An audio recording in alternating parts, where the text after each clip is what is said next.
This is the lesson for 12.2. Our teaching point is that today I'm going to teach you how to derive the formula for the circumference of a circle by comparing the relationship between the diameter and circumference of a circle. We do this because there are many real-world applications involving circumference, and we'll work with those later in the chapter. So most of this would be done in your book.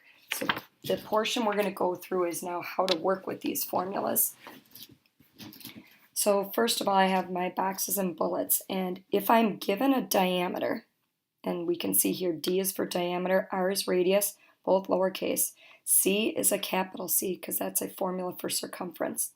So if we are given a diameter and we're asked to find the circumference, these are the steps we take, and here's where we're going to do our work. So we're asked to find the circumference. So first it says write the formula. I started with that already for you. Substitute the known quantity. We know the diameter is 12. So in place of D, we're going to put 12, but I know pi is 3.14, so it's pi times diameter. Now it says solve.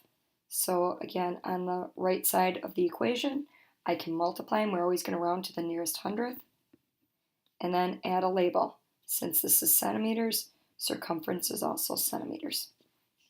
Okay, second one. We're given a radius. We're asked to find a circumference. This is my formula.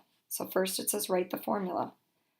So I don't need the radius. What I need is the diameter. Well, if the radius is 3.6, then the diameter is 3.6 times 2, which makes the diameter 7.2 inches. So I'm going to use that instead. Now it looks just like the problem up above. Circumference equals pi times diameter. When we multiply these two, we get the circumference equals, comes out to this, but again, I'm going to round to the nearest hundredth. So the 0 either stays a 0 or goes to a 1. I look at this. It's 5 or bigger, bumps the 0 up to a 1. And again, I need to add my label. This time it's inches. Okay, now this time I'm being given the circumference. They want me to find the diameter. So here's my formula again for using circumference. So in place of C, I have to put in 1,519 and 76 hundredths equals pi 3.14. I don't know D, that's what I'm finding. So I still have my variable. Now we have to remember how we solved equations back in chapters 7 and 8. I can put the railroad tracks on, can divide each side by 3.14, and when I do that, I get 484 equals D. So I solved. Now I add my label. It is in feet. Okay, the last one gives me the circumference. This time they're looking for the radius.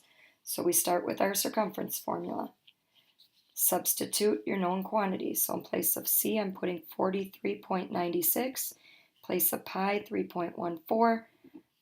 I know I need the radius, but I can't get the radius yet. I can just get the diameter. So now I'm going to solve. If I divide each side by pi, I get 14 equals D. Well, I know if the diameter is 14, that's the whole way across the circle. I know radius is half of that. So the radius is going to be 14 divided by 2. My radius is going to equal 7. And in this case, we're talking miles. There's my solution.